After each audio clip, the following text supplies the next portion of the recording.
Hi, I'm Pete Kutzer with the ORVIS Fly Fishing Schools. And today I want to talk to you a little bit about making a long distance cast without hauling. Let's say you're having a hard time hauling, but you need to get a nice long cast out to those fish. What do? Well, double hauling helps a good cast go further. It doesn't help a bad cast get good.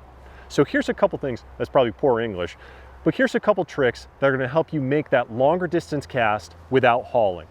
The first thing you want to do, if you want to make a long distance cast, you have to get comfortable with that basic cast. You have to start with 30 feet of line, 25, 30 feet of line, and work on that nice pickup, that smooth back cast to a stop, forward cast to a stop, and then you can lay that line down. If you're making a nice tight loop, that's going to help you get a little bit more distance when you're making this cast. If I want to make a longer distance cast without hauling, there's a couple things I need to know. One, how long is the head of my line? If I have a very short, compact, heavy head and I have a lot of line out, that's going to be really hard to make that cast. That line's going to flop all over the place and it might not get out there nice and straight. Once I know where the rear taper is on the head of that line, if I can make a nice smooth cast, even without a haul, I can shoot a very, very long fly line with a good cast, not needing to double haul. So again, I'm going to start my cast with my rod tip nice and low, close to the water. I'm going to peel this line up, accelerate to a nice stop on the back cast, make sure I'm getting a nice tight loop behind me. If that loop is wide open and kind of going all over the place, it's going to be really hard to load that rod up nicely for that forward cast. So I get a nice tight loop behind me, nice loop out in front, I can let go of that line, and now I'm shooting almost a whole fly line without having to double haul.